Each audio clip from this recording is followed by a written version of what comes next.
Hello, everybody, and welcome to the Gaming Lounge Podcast, episode 40. Once again, I'm your host, Sebastian, and I'm joined by Dory. How you doing, Dory? Hello. It is very snowy up here in New Hampshire, and guess what? We're gonna get hit with more snow. So it's been pretty busy around here. Luckily, I don't have to do much in the way of snow shoveling. But yeah, I'm doing pretty good. Just having a nice weekend to myself, playing some games, watching some anime, the usual. Um, this week, after we missed last week because, geez, Seb, why did we miss last week? I actually forgot. We missed last week because I needed a Oh, break that's right. because Yes, a bad thing I happened to forgot. school. Somebody, one of my student, well, not my student, but a student at the school passed away pretty Yeah, badly, and I saw the scene. It was very yeah. graphic, but it wasn't just that. I had to do like 40 observation reports, which take a while to write, and it was just a combination of like work and stuff. So I just needed a week to relax, and well, it seems like everything now is stabilized and things have been a lot better. So hopefully it shouldn't be as bad as that first month of the year because that was ridiculous. But everything's all good now, so Yeah, we yeah. should be. And also, by the way, for the audience, I did legitimately forget, and then I just remembered just before you about to say anything. So that was not a prompt. But Yeah. yeah, I'm glad I'm glad we're back, and I'm glad you're doing better. Because I was definitely worried about you, so I'm glad everything's okay. Um, and yeah, obviously, awful stuff over there too. Um, so this week, we're going to talk about the leak of the Metal Gear Solid announcement, Metal Gear Solid Delta. Talk about GTA 6 some more. Capcom had a showcase question mark, and Seb's mostly going to talk about it because there's really nothing for me. And we're going to talk about the games that are coming out. And of course, on the thumbnail, we're going to talk about Citizen Sleeper 2. I have beaten it. It took me about 12 hours, so I'll be talking about the whole game. Obviously, I won't be giving any spoilers or anything, but I'll be talking about what I liked about it and a couple of criticisms here and there. But yeah, overall, very happy with it and very excited to talk about it later in the show. All right, so let's start with Metal Gear Solid Delta Snake Eater. So apparently, the trailer of the release date for it got leaked by the PlayStation Store, and so we just got then they just revealed the whole trailer. But apparently, it is now coming out on August 28th, 2025. So it's coming out this year, which we knew, but it's coming out August 28th on PlayStation 5, Xbox, and PC. And it basically was just like a story trailer. It showed all the cutscenes of the game. It showed it being a faithful remake of the original Metal Gear Solid 3. It showed the controls being modernized.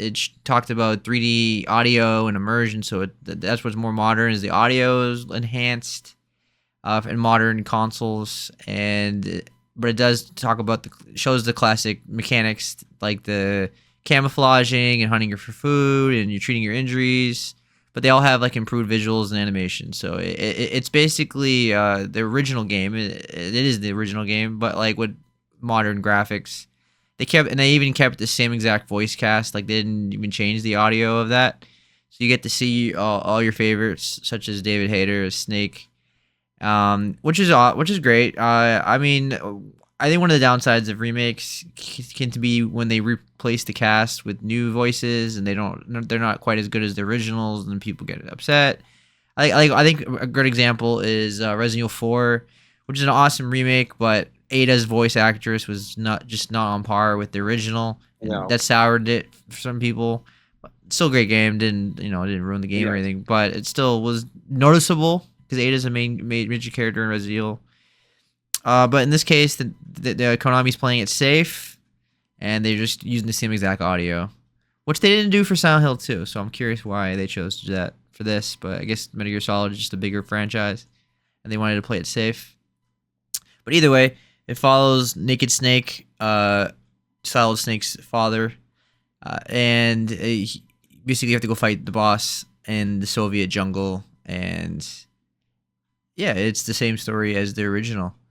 Dory, how excited are you for this game, and what about this trailer jumped out to you? And have you played the original game? I have played the original. God, I don't remember when it was. I think I played it. I didn't play it when it came out, I don't think. I may have at a friend's house or something, but I did play it years later. I want to say somewhere in the 2010s on the PS3 or PS4. Maybe they came out with a remastered edition or something. Yeah, they did. So that's probably that. Yeah, so that's probably what I played. It was years ago now, so I don't remember very much, but I remember I loved it. I did have some issues with the controls, so that's nice. And but overall, I mean, I remember I had a blast playing it. It's one of my favorite Metal Gear games. I think I played 2, 3, and 4 back to back. I loved pretty much all of them. Um, I think I loved 3 the most, which is, pretty much the popular opinion that it's the best Metal Gear game. Very excited about those modern controls. Very excited they're keeping the cast. I don't think it needed to be changed. It's an iconic cast for a reason. David Hayter is one of the best in voice acting for what he did for Snake. Honestly, a travesty that he was ever replaced. But Kojima wanted that Hollywood money. But anyway, about this game, yeah, I mean the boss fights are really cool, really original and interesting. There's so many different ways you can do it. Obviously, the sorrow and the end are really cool, iconic boss fights. You see them brought up all the time in YouTube videos about how interesting they are especially compared to boss fights at the time. I mean, nobody was doing it like Kojima was doing it when it came to boss fights. These are very unique scenarios that just not a lot of people have thought of since even. But yeah, it'll be great to see it with a more modern chic, different controls that reflect the times that we live in. That's probably the thing I'm most excited about.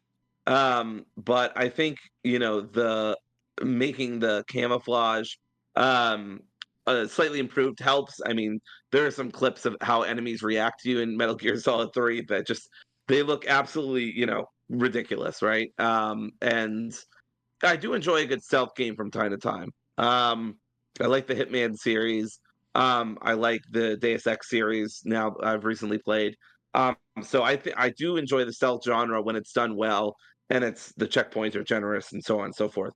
Um, so I'm hoping that they can keep, maybe increase that challenge a little bit, not a ton, but a little bit. Um, but yeah, I mean, it's a great game. It's a classic game. So much, of what we appreciate about video games now comes from Metal Gear Solid 2 and 3. Um, and so it's just an exciting development. August 28th is a really cool time of the year. I've heard rumor that someone's birthday is around that time of the year. So pretty cool time of the year to release a video game, in my unbiased opinion. But yeah, I think it's a great time. Most games aren't coming out in August, in all seriousness. So I think that's a great time for it to come out.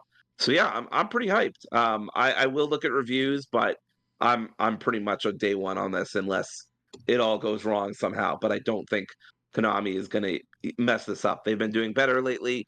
The Silent Hill 2 stuff is hopefully the start of them getting their shit back together after what, 10 years or something. So I'm hopeful, but I'm gonna be cautious. Yes. So also, it's said to be built on the Unreal Engine 5. So we'll see. I think it's unconfirmed though. But either way, it looks great. It has realistic lighting. It has great details on the environment. It says the physics and the AI of the enemies are better. They have more realistic reactions, better weather effects, and there's enhanced jungle mechanics, survival mechanics. And they confirmed that the Snake vs Monkey mini game is back. That with the Ape Escape crossover, where it allows the players to capture loose monkeys in a side mode, so it's a fun mini game to play as well. So that's cool. But overall, I'm very excited for this game. Metal Gear Solid 3 is my personal favorite Metal Gear Solid. I played it a lot on the PS2, and I think first of all, I think it's a legendary story. I think the voice acting is legendary. I think the characters are legendary. The ending is one of the greatest endings of all time in video games.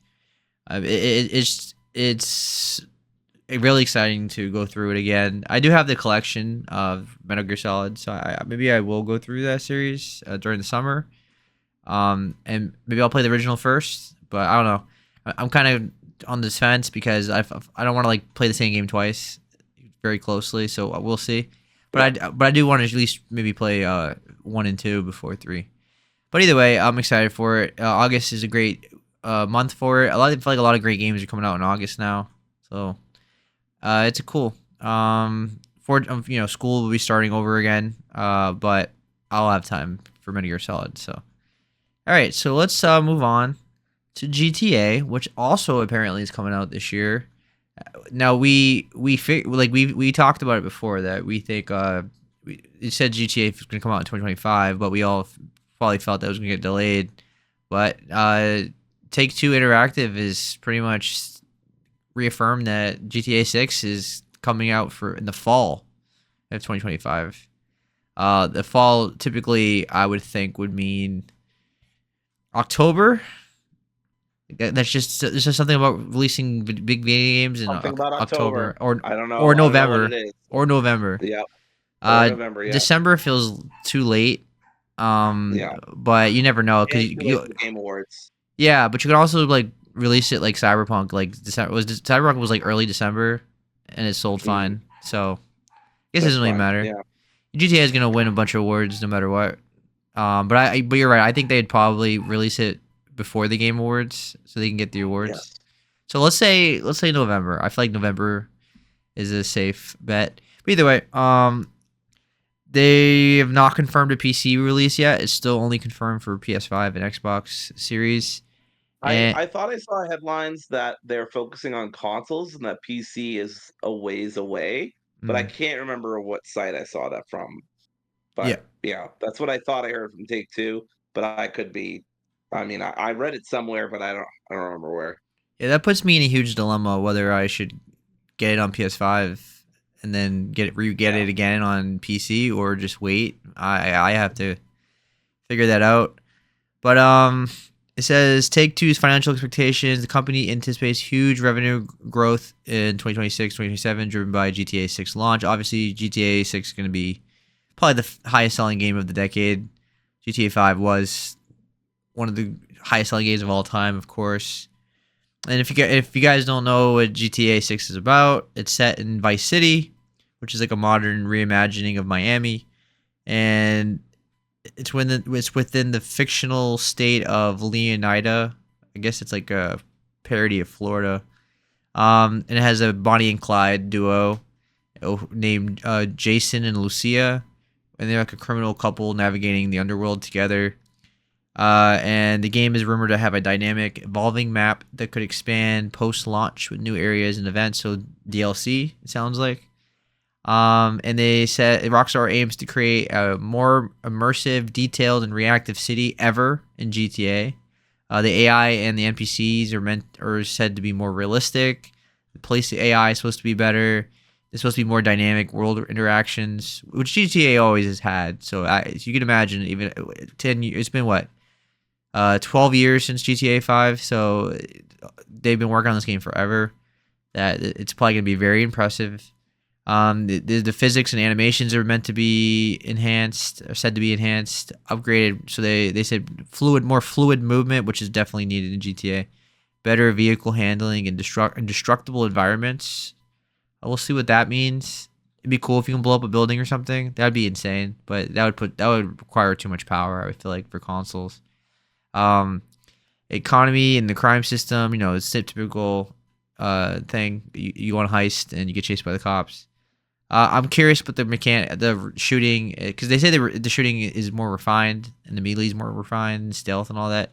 But that one problem with GTA, I feel like, is the gameplay. It's just not the best. I feel like it's still in 2005. I think that's a big problem with Red Dead Redemption 2, where everything in that game was phenomenal and masterpiece, but the gameplay still felt like you were running in mud. But and I didn't like that the button to talk to people was the same as aiming, and I feel like I would accidentally aim my gun at this shopkeeper and then have the whole town after me. So there was like little things like that frustrated me with Rockstar games, but obviously I'm really hyped for this game. I think it's gonna be an awesome game, but I am disappointed. I'd have to wait on PC, and also I'm curious if this game could even run properly on the PS5 or the Xbox, and if they have to like downgrade things, and just a lot of questions that need to be answered. Because all these things that they're explaining seems just too advanced for modern consoles. But Dory, what do you think? Like, Well, I mean, I know you're not really interested in GTA, but are you curious? Like, are you curious at least how like it's gonna run and how the NPCs are and things like that? Yeah, I mean, and I'm still like looking at it. Rockstar is not like one of those companies I'll never buy from or whatever. So it's not Mm, like I'd never buy this, and it's like if I feel like it matches something I'd be interested in. The other thing too is I'm not big in sandbox open world ish games mm, often. I'm picky about them. Sometimes I love them, sometimes I can't stand them. But anyway, I am very curious how they handle that. I am curious how the whole thing will go. I mean, it affects all of gaming. You say, it'll come out in October, November. That's probably right. And I just wonder how everyone else is going to mm. like are people going to move around. This is what I'm interested in. Are people going to move around release dates? Are they going to push back things? Are they going to push forward things? Are they going to stay where they are despite, I mean, the juggernaut like right in front of them? Yeah, um so that's the kind of stuff that really interests me. How does this affect the games industry as a whole? I'm very curious how well, not just well, but how well this game is going to sell. I mean, it's going to be a blockbuster. What kind of impact it has on sort of gaming discourse? Every time GTA comes out, there seems to be something that comes out about it or towards it. So yeah, I'm very interested in parts around it. We'll see if I get interested in the game itself. But yeah, I'm with you that I hope that whatever happens, they don't downplay too many things for the PS5. Because PC obviously would be better in some ways to be able to handle this, be able to optimize settings and so forth if you have a really good rig. But yeah, sure. we'll see. Yeah. Yeah. So a couple other things before we move on. There was speculation that from the CEO of Take Two that GTA could be coming to the Switch too. Like GTA 6 could run on the Switch too, which would be insane. Now if that I mean, that means it could run on the Steam Deck, I would guess. I would assume if it can run on the Switch too. But either Yeah, way, GTA would be a really good yeah, game to have on this on a portable system. yeah. Although not a game I would play on the Switch too. I'm sorry. Just I would rather get the best version, No, for sure. the best graphics and frame rate, in my opinion. But whatever works for whatever people want to do that, then no, I have no issues with it.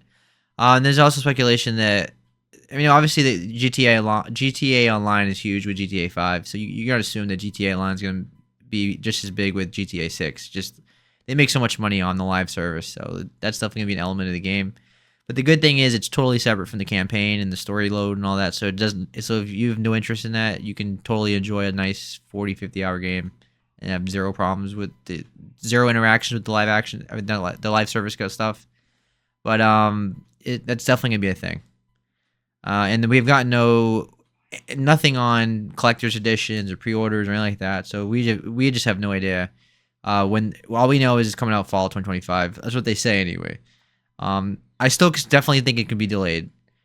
But the thing is, we don't know when any games are coming out in the second half of the year. Like it's been Yeah. totally silent on when games are coming out, which is Honestly, normal. now that you say that, like I think on it, I think that's partly. I think it's partly normal, but I think it's also partly by design.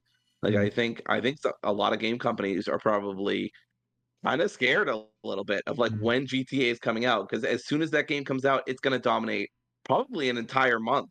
I mean, Oh, longer than if that. not more. Yeah. Yeah, but like of people's time and stuff, obviously longer, but it'll start quelling down. I think after a month, just in terms of like immediate effect. But I mean, even for any game, that's a God. huge amount of time. So I don't know. I think that's normal. I mean, it's what barely February, um, not even mid February. Yeah. But also like at the same time, this is such a juggernaut, monster, huge, whatever you want to say, of a game. Yeah. That other companies have to be looking at least to some extent, wait. Obviously, they'll make their announcements when they're going to make them, but I'm sure there are some companies that are like, yeah, let's wait until Rockstar says something.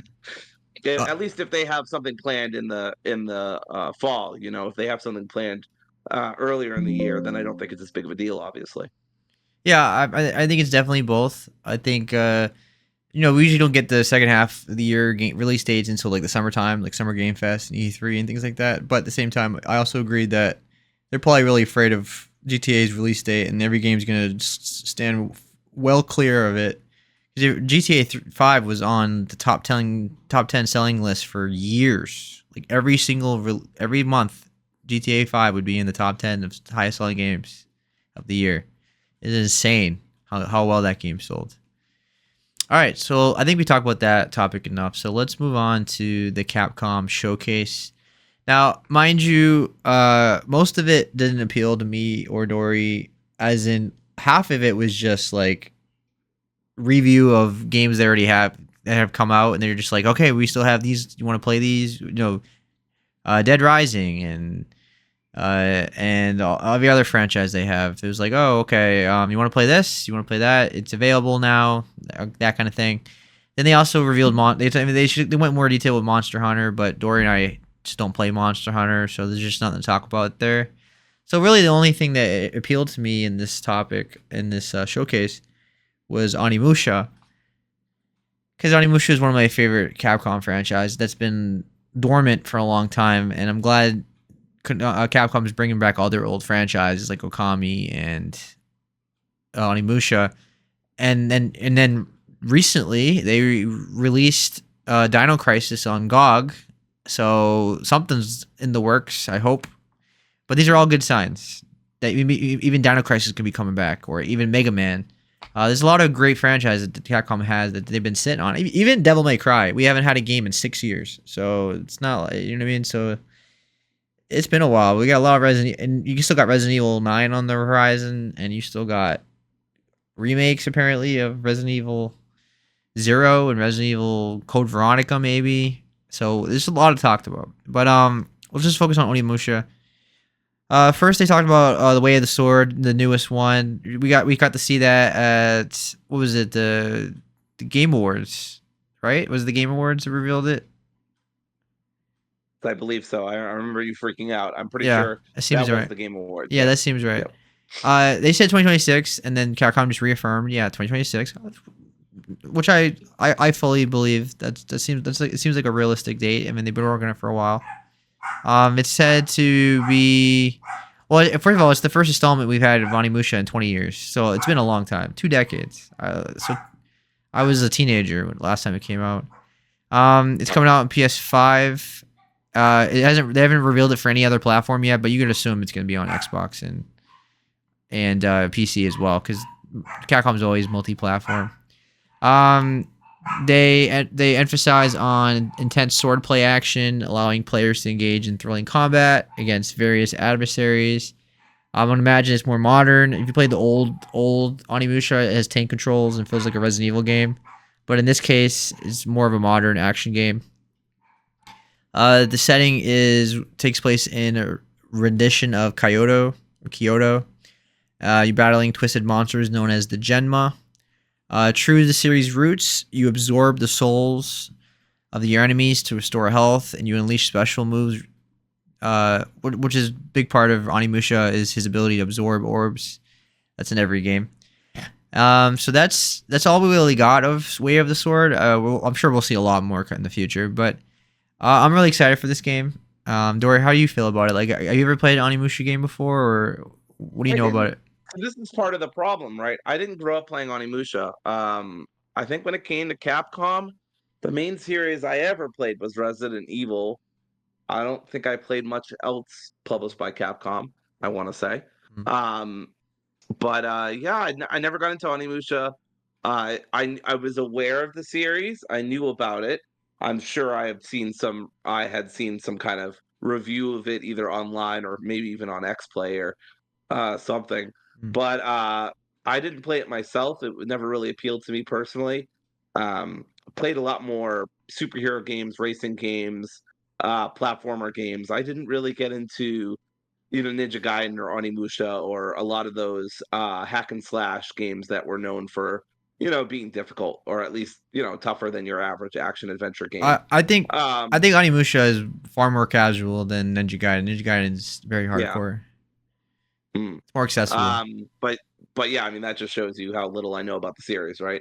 Yeah, That was just my interpretation or impression. sure. Um, but yeah, I'm not gonna say I'm interested, but I'm not disinterested. I mean, if reviews are really cool and it seems approachable, there's no reason for me to at least not to give it a check and a look see.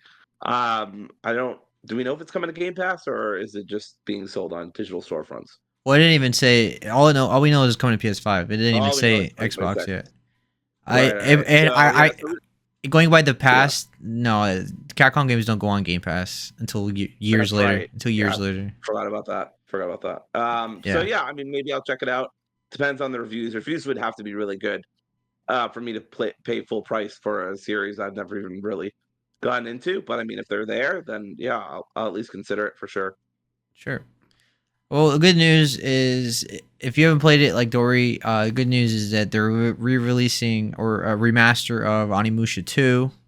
We're getting a remaster of Onimusha 2, so now you have access to Onimusha 1 and 2 as a remaster. This one is called Samurai's Destiny. It is from 2002, so a really old game. And they say it's coming out on PS4, Xbox One, Nintendo Switch, and PC. So it's like an older remaster, so it's not even a PS5 game. But I'll get it on PC, so it doesn't really matter. They didn't really specify like what it's gonna look like and everything, but they just said it's upgraded graphics and it's gonna be more optimized for more modern hardware. And that's pretty much it. It's going to come out this year, so good time to play it. Good time to play Ninja Gaiden as well, and a lot of classic franchises from Japan coming back, which is awesome to see. But I feel like you had to grow up in the PS2 era, for these franchises to like have memories of them, like Okami, for example. Or I don't see a kid playing Okami today. Just they wouldn't know about it, right? I'm glad that Capcom's bringing back their old franchises, and I'm excited to play this remaster as well. I will go through the first Onimusha as well this year, so I'm gonna be playing Onimusha a couple times. I love samurai games, so it's really appealing. It's not like Souls game. It's more action focused, so it's not like super difficult or anything like that. I'm not saying they're a walk in the park, but they're not like it's not a Souls game. It's not Sekiro. So I don't feel like it's going to be overly difficult. All right. I think that's pretty much everything. Like I said, I don't have anything to say about Monster Hunter, and Dory doesn't play Monster Hunter either. So better we just move Yeah. on Yep. to our games coming out in February. Now, the last episode would have been on February 1st, so it would have been it would have been perfect had we not skipped last week. But either way, we're gonna talk about the games coming out this month. Some of them are already out, but it's still pretty early in the month. All right, so let's start with Kingdom Come Deliverance 2, which did come out to high reviews. Last I checked, it was like 90 on Metacritic, 91. It is a sequel to the acclaimed medieval role playing game, and it's like the first one, very immersive, historical, and it has enhanced graphics and gameplay. I definitely have interest in this game. I will pick it up at some point. Not now. I'm not in the mood for it, but down the road, I definitely will be playing this game. It is out. It came out on February 4th, 4 days ago, and is on PS5, Xbox, and PC. I will get it on PC. Dory, do you have any interest in this game at all, or how much do you know about it? I don't know a ton about it. I actually, when we talked about this last time, I think I confused it with Crusader Kings, Mm, or whatever that game's called. mm. The one that's way more about like tactically looking at your map and stuff like that. I don't even think it's called Crusader Kings. I'm now gonna look it up because it's bothering me. Oh, it That's is called Crusader yeah, Kings. that sounds right. Okay, never mind. Um, but yeah, it's a grand strategy role playing game. Yes, that's exactly what I was talking. Crusader Kings 3. So I confused it with that. Different medieval game. Um, yeah, this is more of like a kind of an immersive sim kind of beat. Yeah, It's not really for me. I don't really have any interest in it. Um, but it's getting, I mean, huge acclaim. I think it's kind of lame that the dev picked out one of the negative reviews and commented on it, but I digress. But yeah, I mean that doesn't push me one way or the other into playing it or not. Um, yeah, I don't have any interest in this personally, but yeah, I'm glad to see February start off so hot and with a really well received game. I'm pretty sure it's yeah. selling really well and it's getting reviewed very well. Yeah, there was the back and forth on Twitter was pretty wild. There was a guy that was very political, a right wing guy, bashing the game because apparently there's a gay scene that's like very optional. It's like one side mission you can do if you take that path or something like that. And he was making a big fuss about it.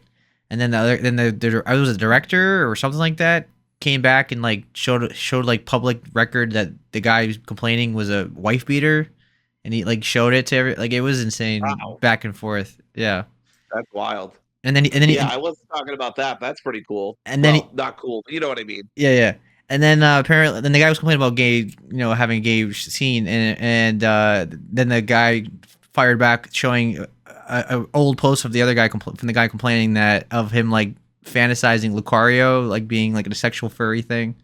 I'm like, so you have like no ground to stand on, kind of like it was funny. It was just Yeah, a funny yeah. back and forth. Yeah, That is hilarious. That's good stuff. Yeah, yeah, I there there was a lot of people complaining on not a lot, but I saw some people, the usual suspects, right wing weirdos, complaining about certain people being gay or whatever, or that that it's something in the game.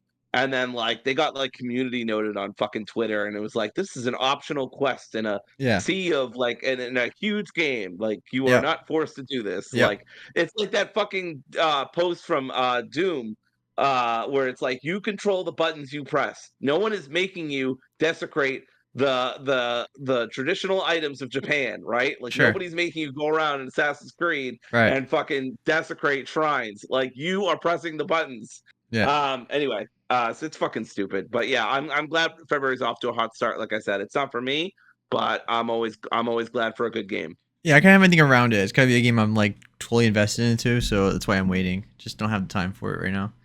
All right. So let's move on to Rift of the Necrodancer, which I am getting.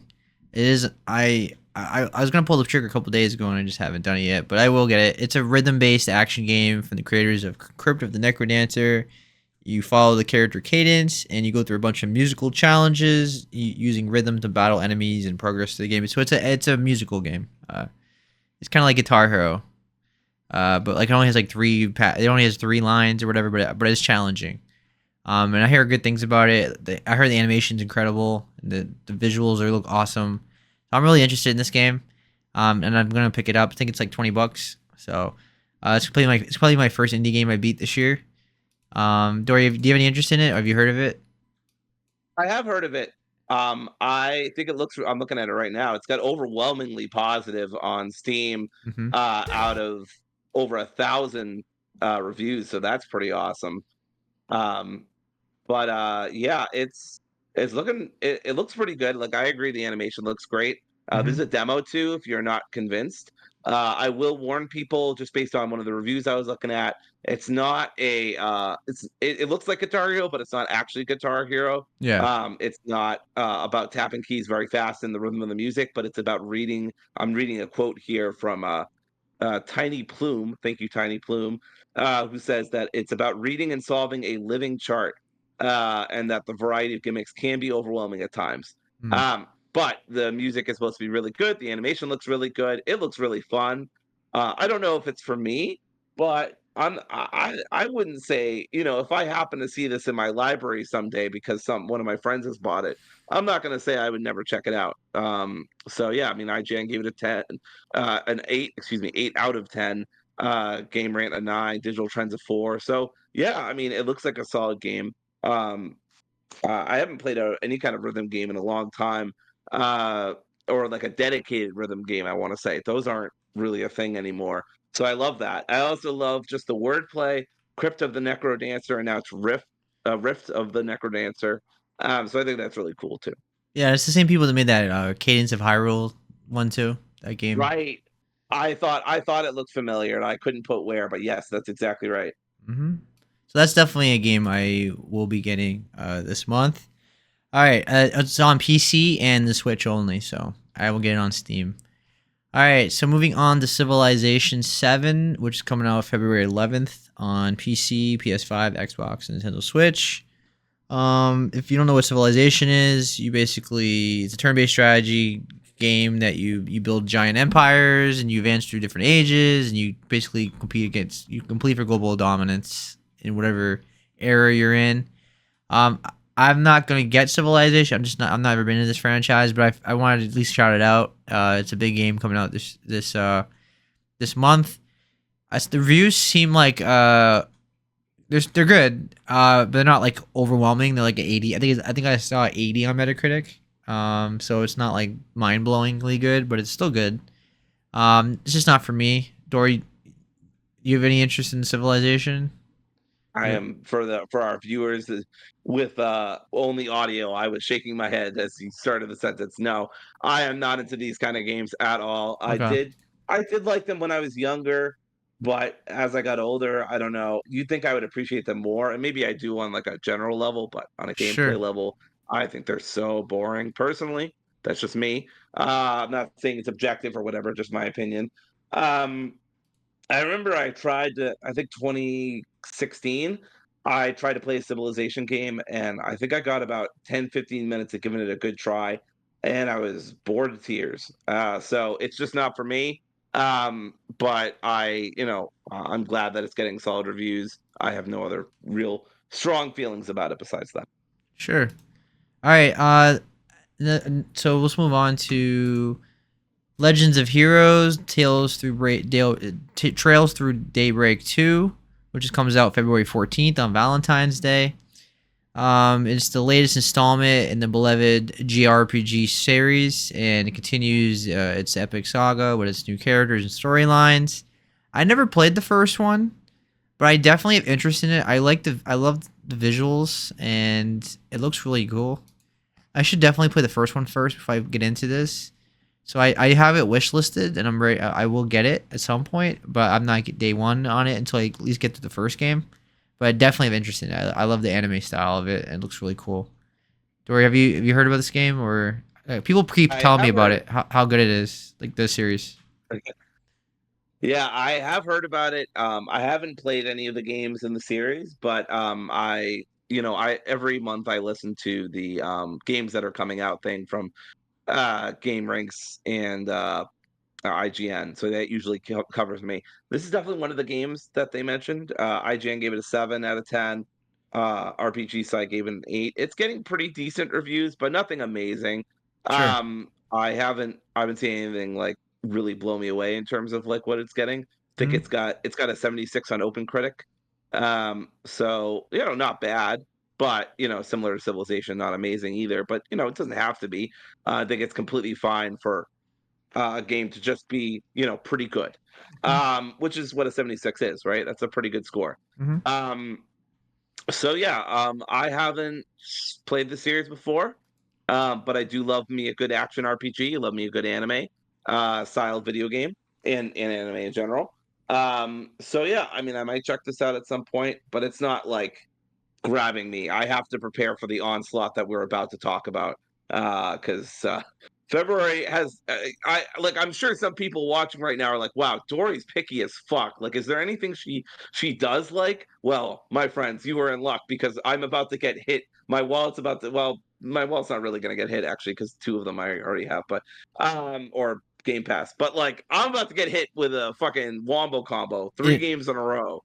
So Yeah, yeah. but it won't be this one because the next game we're talking about is Tomb Raider 4 to 6 It remastered, definitely won't be this one, yeah, which but it's the also one after that. which also comes out the same day as Legend of That's Heroes. right. It's a remastered version of the classic Tomb Raider games, and it has updated visuals and improved controls. People really liked the remaster of 1 through 3. I didn't play them personally, but I will at some point. I just haven't been in the mood for it. So I am interested in it, but just it's gonna be one of those wait for a sale purchases as well. So I'm not getting that day one either.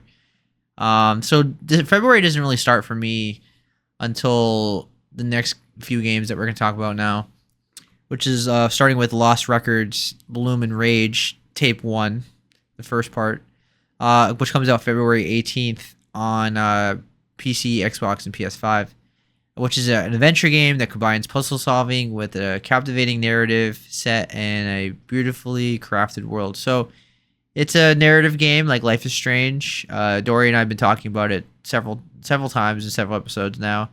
This is day one. If not, Dory already bought it, I think.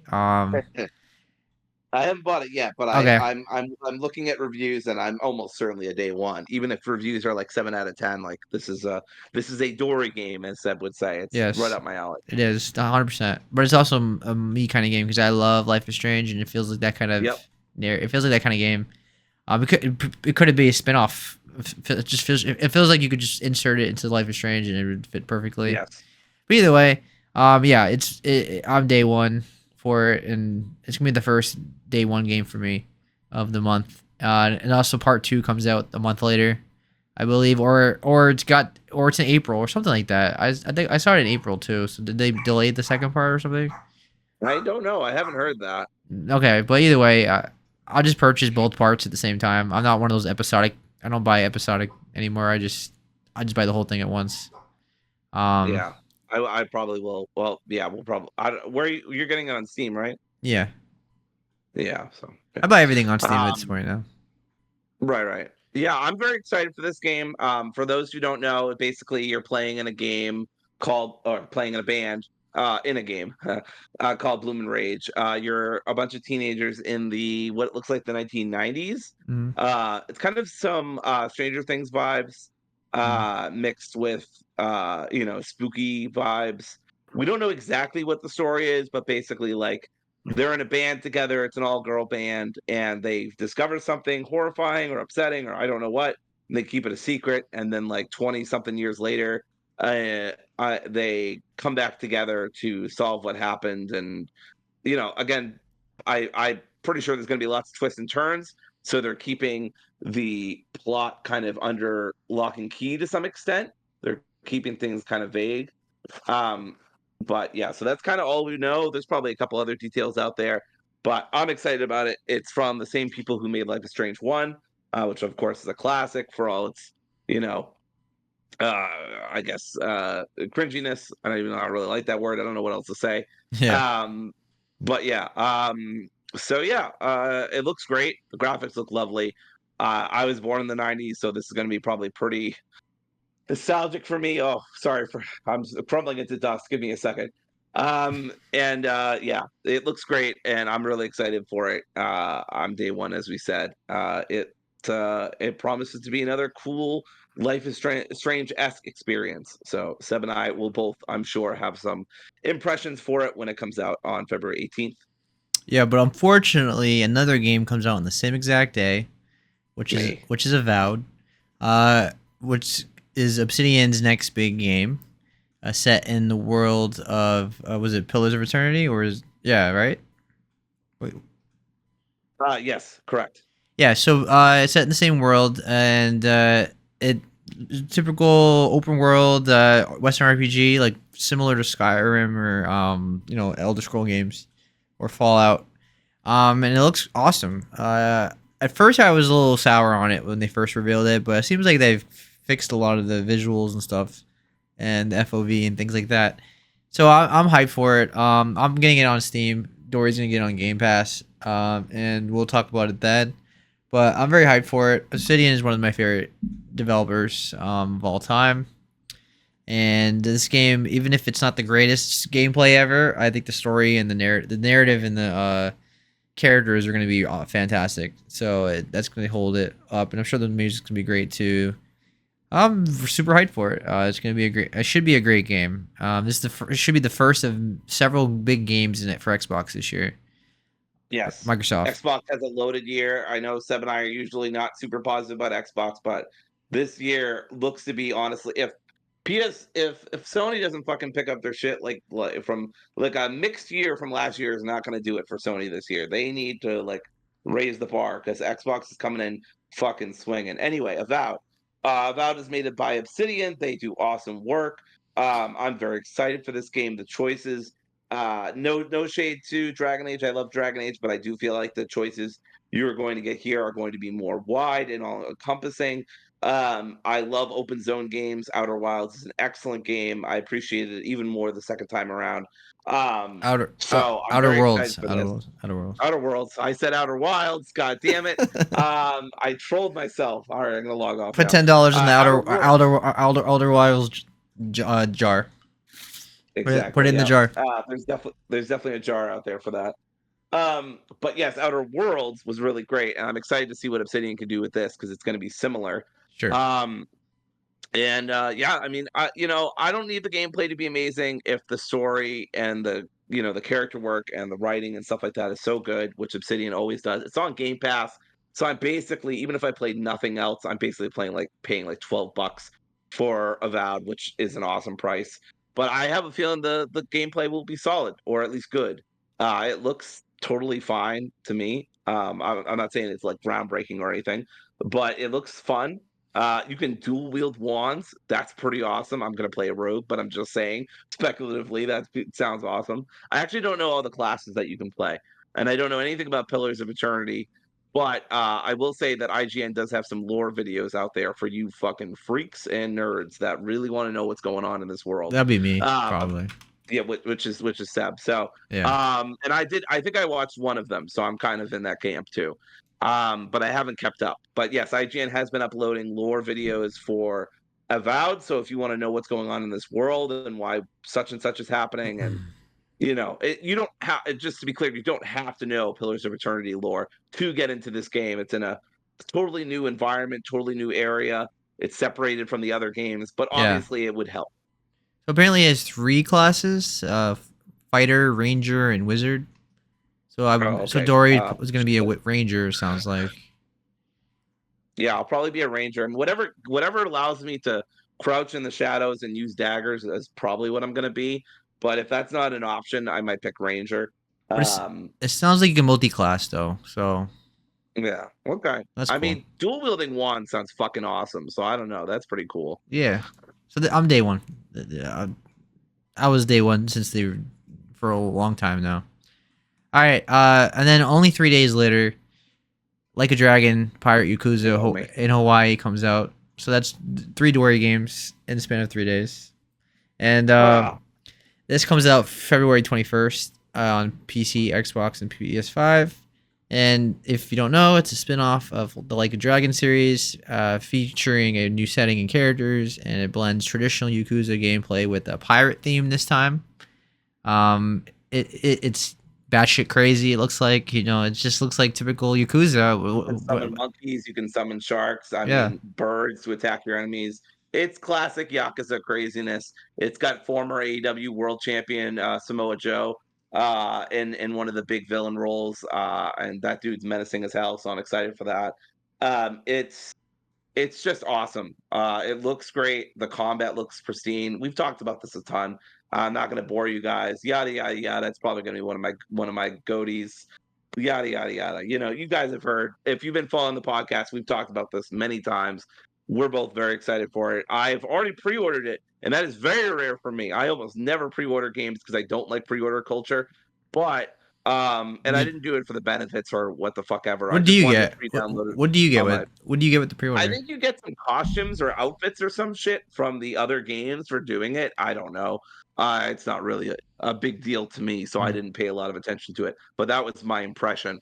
But yeah, I had a PlayStation gift card from Christmas left over, so I just wanted to like put that on it. And by the time I was done, it was like $10. Yeah. So I was like, I may as well just pre-order it, pre-download it, and just have it ready to go when it's out. That's really the only benefit for me. I don't really like, again, I don't like pre-order culture.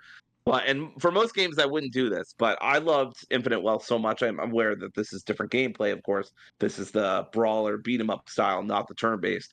But I also love Yakuza 0, so it's also a fantastic game. So I'm really excited for this, obviously. I love pirates. If I haven't mentioned that, I was huge into pirates when I was a kid. Actually, here's some Dory lore. I used to write treasure maps when I was a kid. I think I still have them somewhere.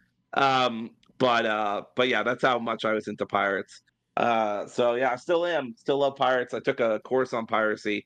Not how to do it, of course. That would be illegal. But historical pirates in college, and that was really fun too. Yeah, so Lost Records and Avowed comes out on a Tuesday, which February 18th is a Tuesday, and Lego Dragon comes out on a Friday. So I'm gonna assume that I'm going to prioritize Lost Records first because it's shorter. Then I can focus Yes. on Avowed. It's gonna be hard to balance Avowed and Lego Dragon. I don't know how I'm gonna do it. I'll probably get as far as I can into Avowed during the week, even though I'm working and stuff. No day offs or anything like that. So, and then I'll probably focus more on Avowed, and then Like a Dragon will probably take a backseat until like later in the month, and then I'll start. You know what I mean? Like, I'll Yeah. probably not get it day one, but I might get it like the week after or something like that. But we'll see. I don't know. I don't know how long Avowed is because I remember Outer Worlds wasn't that long. Yeah, no, I on my replay I beat it in 20 hours. I think I originally beat it around 30 hours, I want to say, and I Yeah, did like everything. yeah, And even including the two DLCs, I think I only spent only like 40-ish hours. So yeah, Val's not going to be super long. Yakuza, I can't speak to. I mean, God bless RGG. I don't know how, but their games are very long usually. Um, yeah. so they're at least Well, like 40 hours, right? So I think Like a Dragon is longer because it's an RPG series. Like I feel right. like the other Yakuza games are not as long as those. Okay. Yeah, that's fair. I remember Yakuza 0 being around 40 hours, but I could be making that up. It's been a few years since But I've played I it, think it so I depends don't on remember. I think it depends on how much side content you do. Like if you just streamline That's it, true. I feel like it's much That's true. shorter. But I don't. Yeah, that's probably I'm going fair. off memory. All right. And then finally, Monster Hunter Wilds comes out February 28th. Probably the biggest game of the month. It's gonna be the big seller for it's Capcom's highest selling franchise. And it has the new monsters, new locales, new gameplay mechanics. Everybody's talking about it. It's coming out on PC, PS5, and Xbox. Dory and I have no interest in Monster Hunter, but of course it's worth the mention because it's Monster Hunter and it's a huge series. I've played a lot of Monster Hunter games. I just never can seem to get really fully into it. I just don't like the kind of gameplay. Um, and I don't like online only games typically. Like PSN was been down for a couple days, and people wouldn't even been able to play Monster Hunter for 2 days with PSN down. So, I, I would love to give it a chance. I've played so many Monster Hunter games, and they just don't click with me. It's just one of those franchises that are really popular. I just can't get into. So Yeah. sorry to disappoint people, but it's just not something. It's not one of those big games that we're going to be focused on this year. Even if yeah, it's same for me. I mean, if we neither of us are really into it, and it's a shame. It's going to be a huge game, so maybe I don't know. It could be cool to get somebody on who's really into it, so they could just speak to it. But I don't really even know too many people who are super into it. I think I don't Ryan's into either. it. But Yeah. yeah. But anyway, yeah, it's a big, huge franchise. It sells 1 billion copies, and I have zero interest in it. It's just not my kind of game. If I wanted to hunt monsters and fight them, I would just play Pokemon. Not even Or remotely the same. Palworld. Not even remotely the same, but okay. I know, no, I know, no, I know. I'm just making a joke about pocket monsters. I got you. Um, but yeah, I'm glad for people. Hope it's awesome. Hope they have a barrel of fun, maybe even two barrels. And that's February. February is like nothing, nothing, nothing. Oh my God, everything, nothing. Yeah, So for me anyway. it's very back ended. The Yeah. first half is easily I can just ignore it and wait for a sale. The second only just 3 games really. Dory and I just have the 3 biggest games that we talked about in common, and that's all my interest. I mean, Assassin's Creed was supposed to come out this month, so it felt more stacked because Assassin's Creed was coming out, but then they delayed it to March, so that takes the wind out of the sail of February. But I'm not complaining about that. Yeah, February seems like a decent month. It's not like as stacked as it felt previously, but it's still pretty stacked. I kind of wish that Avowed would come out earlier in February or something. Just like it feels like all the big ones are like right next to each other, which is kind of disappointing. But that's just the nature of game releases. So Yeah. they're all Yeah. very different from each other. So these companies are not worried about overlapping each other. So it's not really, one's a narrative game, indie, one's a Western RPG, and another one's a pirate Japanese action game. So nothing really overlapping. All right, so that's February. Now let's get to our final topic of the night, which is spotlighting two games. I don't have anything to spotlight, so Dory is going to carry this topic. So we're going to start with I Am Your Beast, which Dory played. Did you beat it? Yes, it did. All right, so tell us about I I Am Your didn't. Beast. I'm your beast. So this is a honestly amazing game. I was not sure I would like it. It's one of those games where you are running around pretty narrow mission area. You do have a health bar, but you can die pretty quick if you're not careful. You are on the run from the federal government. You've defected more or less, which hey is a crime. Who knew? And you've decided that this life isn't for you, and that been killing people. There's actually like one of the things I want to talk about is that there's actually a really good story in this game, and you would not think this is the kind of game that would emphasize having a really strong story, but the voice acting is really good. The writing is it's not like amazing or whatever, but for the game that it is, which is very mission based, very get a high score. It's surprisingly well told. You have these little tape interstitials that will have your main character basically having a conversation with the general who is trying to chase him down and get him to, at first trying to get him to join back, and then eventually after suffering enough losses is basically like, fine, fuck you, I'm going to kill you. Not personally, of course, because that's not how the military works. But yeah, it's an incredible game. It gets your adrenaline pumping. The soundtrack is awesome. If you don't do anything, look up the soundtrack. I forget exactly what the song that I'm thinking of is. I believe it's called Cold Sweat. No, it's not called Cold Sweat. That was the DLC that just came out. It's called oh no, I can't find it. Tyrants Better Run. It is incredible. It just gets your heart pumping. It doesn't go off until the last level, so it's a really good reward for going through it. I will say, to get to the last level, unfortunately, you have to sometimes, the game kind of forces you, and like I understand why, but it feels like padding.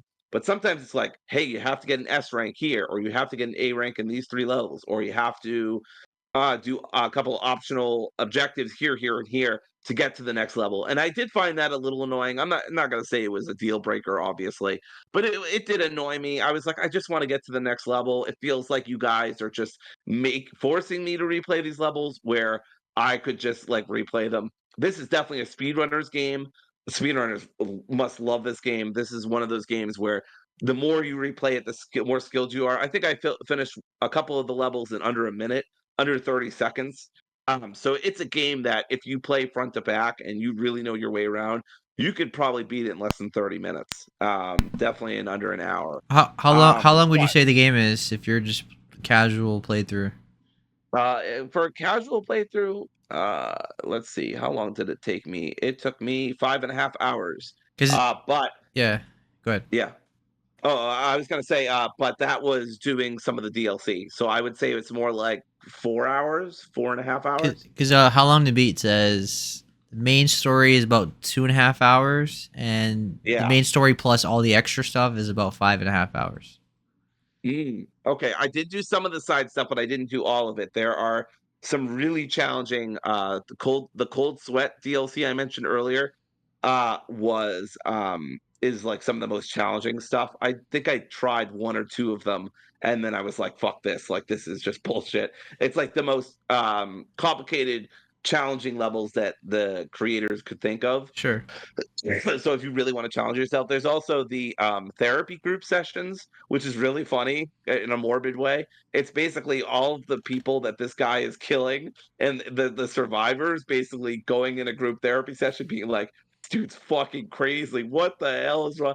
And then one of the other guys is like, "Yeah, you think that was crazy this other time?" And then it flashes back to like a mission that you didn't get to see in the main Does game. it So very cool. does it have like a narrative? Like does it have like story Yes. and dialogue and Yeah, it stuff? does. Yeah.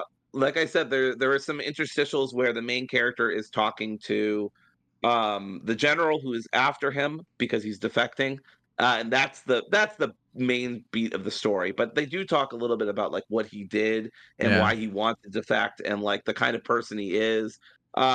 Even his hobbies and stuff. Like it's I'm not gonna say it's gonna win a BAFTA or a Game Award sure. or something for writing, but it's But it's really good and it's done. yeah, Uh presented really well. it's a gameplay driven game though, first and foremost, right? Storyline's Yes, just yes. First and it's not super foremost, important. gameplay driven.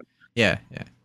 Yeah, it's not super important, but I would say it's better than you would think that it would be. But yeah, it's gameplay focused. So this is a first person shooter slash adventure game. I want to say or action game. I want to say it's a first person shooter, but it's not just guns. You can use tree branches and you can use knives and there's a couple other stuff. Um, but it's mostly guns, of course. You get your sniper rifle, you got a rocket launcher eventually, pistol, of course, machine gun. Everything has a certain amount of ammo, and then you can throw it at your enemy. It's very fast paced. It really gets your adrenaline going, especially in those later levels where you're constantly moving. Um, let's see what else. Restarting is very easy. Um, if you die, you're pretty much back in the action in about 5 seconds or less. So it's very friendly to that. Um, but yeah, I really recommend it. This really surprised me. This was a 2024 game that I wanted to play, but because it had gotten such strong reviews, and looked like something I could enjoy, and I did. I loved it. I thought it was awesome. I will say one of my biggest criticisms, and other people have said this too, the game kind of has a bit of an anticlimactic ending. I mean, it makes logical sense why it happens. I'm not saying it's badly written or anything, but just from a player perspective, if you're really hyping up that big boss fight at the end of the game, you don't really get one. So I'm trying to be vague about that, but yeah, if you've been paying attention to what Is I've been talking about, you can kind of see what I'm saying. But yeah, other than that, I mean, it's an excellent game. I loved it. I would give it like a 4.5 out of 5 or like a 9 out of 10. I thought it was a really best in class kind of game for what it's trying to do. Um, it really pushes you to like be better. I think that's a double edged sword, but it did make me go back to those earlier levels. I did end up like getting those A rankings, even those S rankings a couple of times. I even got like one or two S rankings. That's how much I really enjoyed this game. So I really appreciate it. I think it's great. It's got some political themes too that are done really well about the military and about like bureaucracy and hierarchy and stuff like that.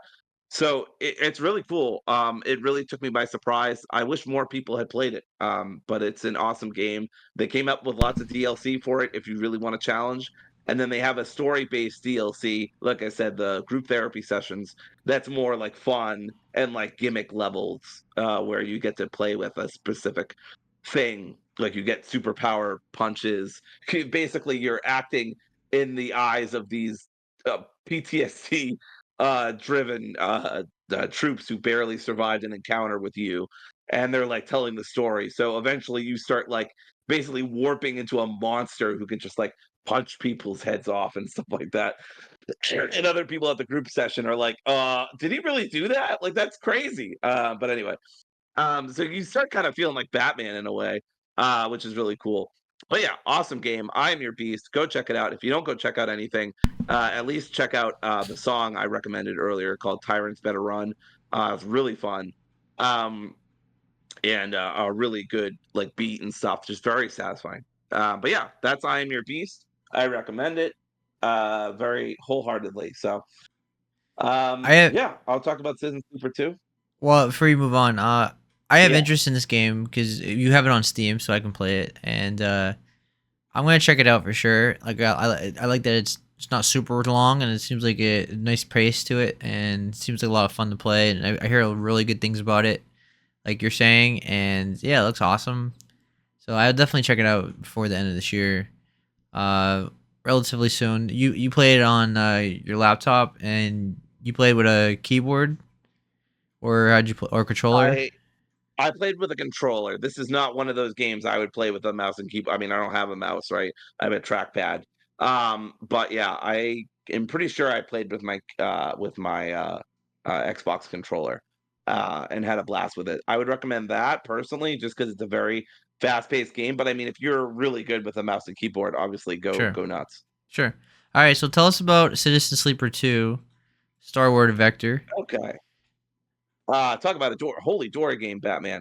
Don't be like me, everybody. I mean, in a lot of ways, don't be like me, but like mostly what I mean is don't trust Google when it says that the um the game is not sorry, I've lost my train of thought. Game is not available on Game Pass or is only available on Xbox Game Pass. Always double check your work.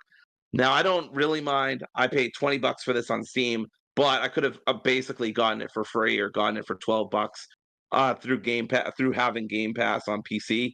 So just always double check. This has happened to me before, and I was like, "Oh, this will never happen to me again," and of course, it happened to me again. But yes, I will try to be more careful. But it was only $20. I got 12 hours out of it. And as I'll talk about, it's an excellent game. Also, it's basically made by one guy. I mean, he's got a team, but it's really their vision. And they're also non-binary too, so that's really cool for me personally. So I was happy to support the game. It's not like I regret it or whatever. One little thing I want to note that's very funny to me. I don't know if Seb can see it on the notes, but I put push off and kick off in quotes. One little funny thing I noticed while I was playing this game is that the developers really enjoy using this phrase whenever you're like running to something, push off like you push off a wall or you kick off a wall or you kick off from the ground or something. I don't know why. It's just something I noticed. I thought it was funny, so I just pointed it out. But yeah, that's a little silly thing.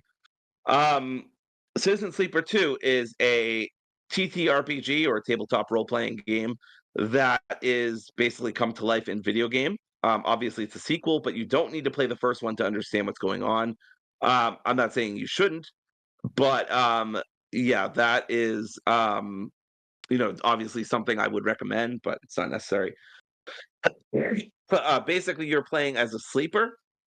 The sleeper um in this case is a you're kind of like an android, think Dragon Ball Z, and you are fleeing from the people who have made you because you're trying to uh, give your autonomy. And unlike the androids in Dragon Ball Z, you can't fight back, at least not easily, right? You need friends, you need a community. This game's all about collective action.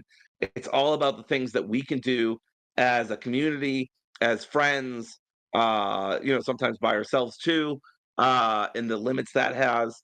It's a really great message for the times we are living in, to be honest with you. But yeah, you're that's basically the whole game is you're trying to escape from this guy. You're trying to like build up a community of people. Over time, you get more and more people on your ship, and you can do bigger and bigger contracts. You go to different places around the map. This time there's a map. Last time I think it was just one area called the Eye, but now it's a not a huge map, but there's different locations to go to, and in those locations are various things you can do, like eat food or refuel or buy supplies or talk to people and get quests, etc. I love the graphics. They look just like they pretty much like they did last time, except maybe a little more stylish. I don't know. The music is very techno, but it's very sad, very dystopian.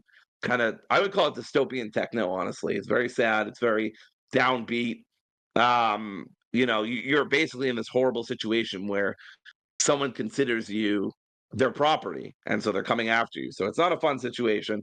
But that's not to say there aren't fun moments or fun characters.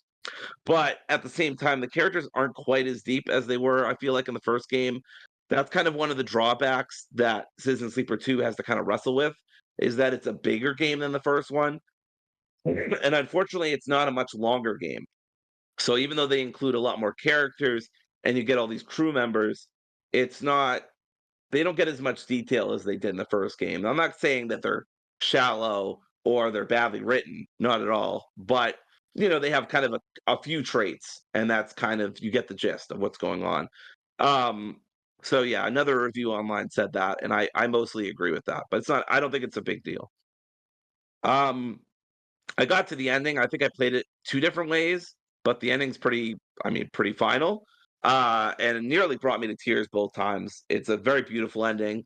I'm pretty sure that Through the Ages have said this is the last Citizen Sleeper game and that we would understand why when you got to the ending. I feel like they could easily make another game. I don't see it as that final, but definitely, it's it's a pretty final ending in a way. I'm going to talk about the new game mechanics. So in the previous game, you had to drink this thing called the stabilizer, or put it in your body to basically stop yourself from decaying. But you don't have that in this game. The basic in plot explanation is that you've done some kind of reset or restart on yourself, and you've gotten help. You're a different sleeper than I think in the first game, and you actually get to interact with other sleepers too, so it's cool. But that's not a thing that happened in the first game. But so instead of the stabilizer, you have stress. Now, stress basically hurts your dice health. Your dice can take, like I said, it's a tabletop RPG, so everything is luck and chance. But you can, uh, depending on your class, you can have a better chance of doing something. So if you're a mechanic and you want to do an action that involves engineering, obviously you might have a +1 or even a +2 if you upgrade yourself. By the end of the game, I was pretty much, if you just focus on skills, by mid to late game, you can pretty much get through most checks generally speaking, pretty easily. Um, I don't know personally, and this isn't like a brag, but like generally the game handles failing very well. I remember reading a review or a comment or something on Blue Sky, and it handles it very well. I mean, it lets you take those losses. It doesn't give you a game over screen. I don't think you don't get a game over screen unless the guy from the corporation catches you, basically, because that's an end state. But everything else is pretty much not. So if you fail at a contract or if you fail at a side quest, heck, I think if you even fail at some main quests, the story just keeps going. And it's kind of like Disco Elysium in that way, that your failures kind of create different things for the story. And yes, you do feel consequences, but it's not like, oh, game over. Like you have to go back to the beginning, or back to the beginning of the scenario. Um, but yeah, so yeah, the eventually your dice can break from the stress. They each have 3 health, and the more stress you have, the higher a shot that your dice are going to take damage. So that's basically how it works. I had to look it up a little bit, but that's how it works. There's ways to decrease your stress. You can finish a contract. You can go to sleep. Or sometimes if you're kind of in a role-playing scenario, where you're not actively doing a quest, but you're like running from somebody or doing something on a contract, if you get a positive result, you can reduce a little bit of stress that way too. Even if your dice break, it's not the end of the world. You can repair it at your ship. You get it pretty early in the game, so that's not really a spoiler. It does require resources. I believe it's rare materials, but they're not actually that rare. I always had enough for repairing dice because by the time your dice break, as long as you're managing stress well, you should have plenty to bring it back. Um, Let's see. The best part of the game is the contracts. Basically, how contracts work are we've talked about this before, but just as a refresher. You pick a couple crewmates who specialize in various skills. They go with you to some part in the system, and you do it for money or for a key item to move the plot along or whatever. Sometimes you're just doing it just to learn more about the world that you're living in. So it's really fun. What's great about the contract is the stress. Not the There is stress in the mechanics, but I mean the literal stress that you have, because you have like only so many days usually to do it, and usually there will be a meter. If you fail enough times, the contract will just end. You'll fail. But you have to get really unlucky, or you have to like not be watching like who's good at what, not matching up the dice. And usually in the bottom right or the bottom left, your crewmates will say, "This is a great idea, sleeper," or "I don't know about this one," and that's usually your hint to like rethink the strategy or just go plow ahead anyway. Sometimes that's all you could do. Like that's what I had to do sometimes. Is I was like, "Well, I don't have a good shot at this, but I'm running out of time. Like I have to take that shot." Yeah, it's a great game.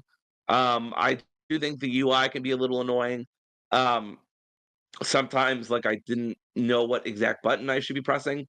But I figured out eventually. And it's also worth noting that there are some like shortcut keys at the top, so you can go right to your rig or your ship, or you can go right to the map or and stuff like that. So don't neglect that stuff like I did. There's also a guide. If you hit the start button, you can hit the guide button, and that explains basically all the mechanics in the game. Uh, Generally, it's good about tutorials, but I did see a couple of things here and there that Citizen Sleeper 2 failed to mention. Um, but yeah, it's an excellent game. I guess technically it's my game of the year just because it's the first game from this year that I've played and it's excellent. But I don't think it'll be my game of the year by the end of the year. Um, it's not as excellent as the first game is just because you know, we've seen this world before. We've seen some of these characters before. It's just not as fresh. It just doesn't have that as much. And while there are differences in the systems and how they work, and I think that they are positive differences, I didn't really like the stabilizer thing in the first game. I like the stress. Also there's like glitched dice. So at one point, like you get dice that have like an 80% chance of being negative and 20% chance of being positive. Wasn't Do you have like a glitch meter in the top right? And so that lets you know how close you are to getting a glitch dice. And usually you just use it and that takes care of it. Or you refresh the cycle you're on and that takes care of it.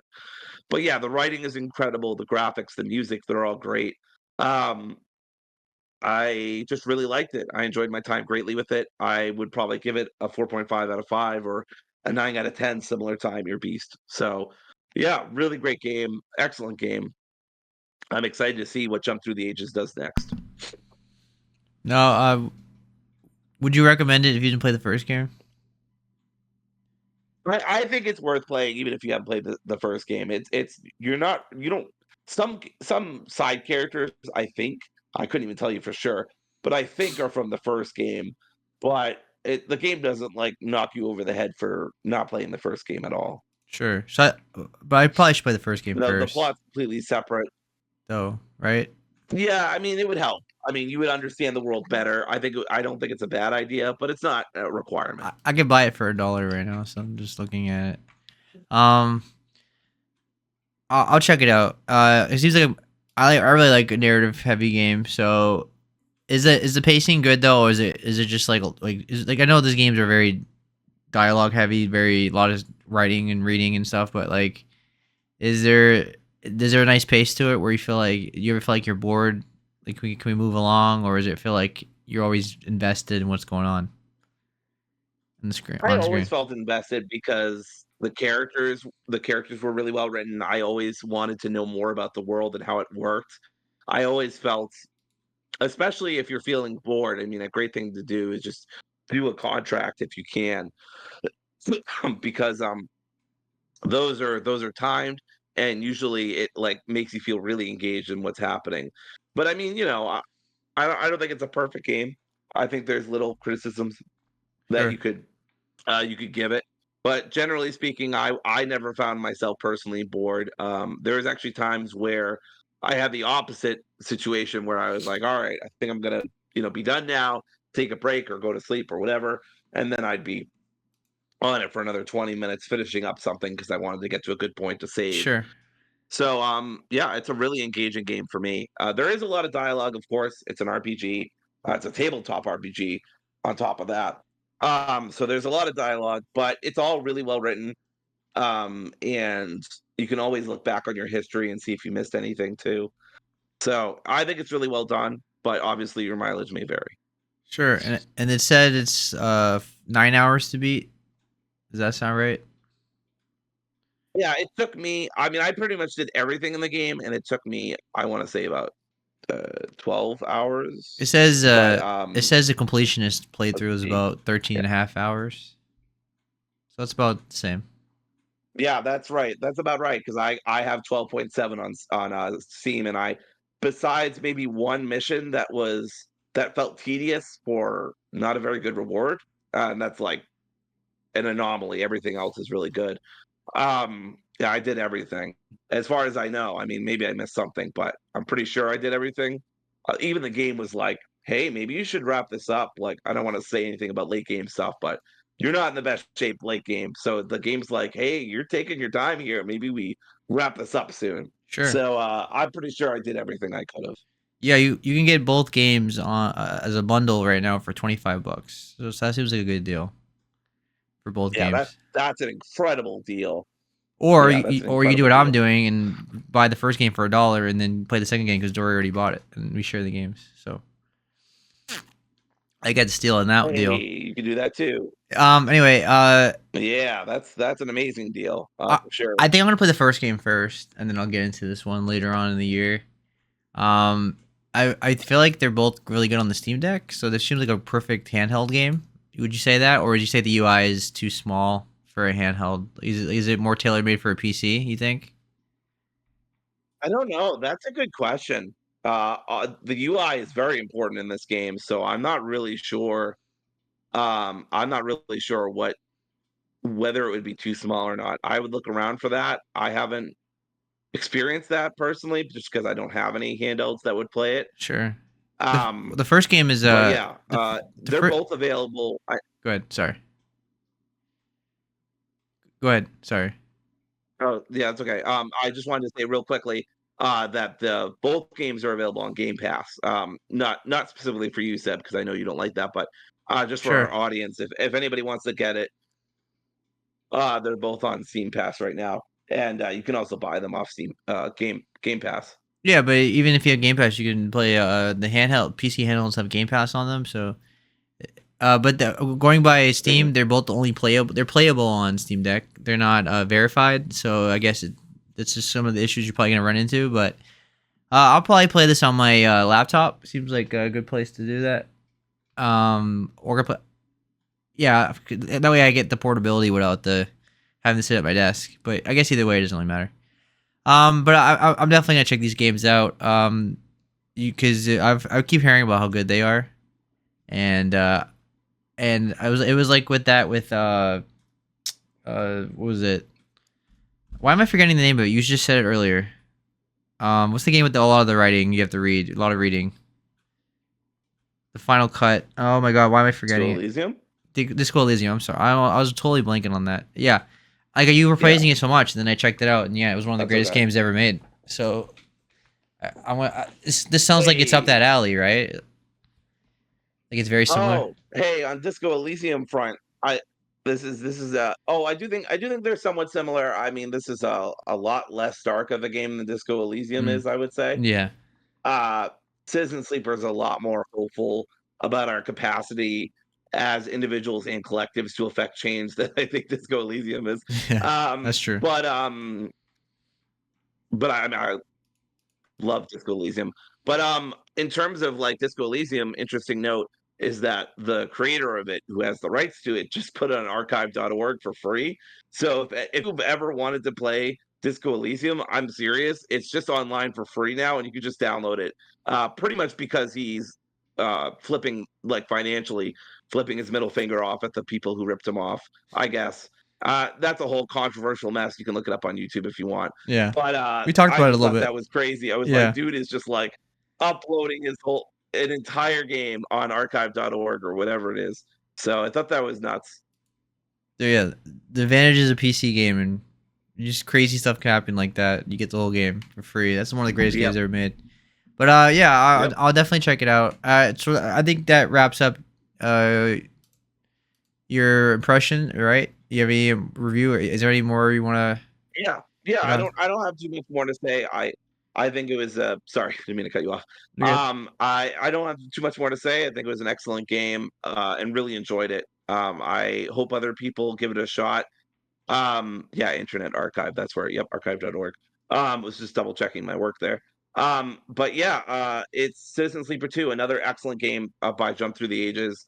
I'm really excited to see what they do next. Like I said, um, go support them. You know, Game Pass is great, but this is one of those cases where they're a small indie dev team, and I would, I think giving them positive reviews and uh, buying it from Steam and directly supporting the dev is great. I don't know what Microsoft takes from Game Pass or how that fucking works, but yeah, it's an awesome game, and go play it. All right, so that concludes our show. Thanks for watching, everybody. We'll see what happens next week. If there's any big topics for the news from the news, and there's really no new games that we're gonna be interested in until later in the year, later in the month. So we'll talk about those. But otherwise, yeah, next week is gonna be dry on the impression side. So it's probably gonna be an impression of a game that came out in January or last year or something like that for me. I'm sure it's gonna be similar to Dory. So we'll talk about it then. But yeah, thanks for watching, everybody, and you all have a good night and peace.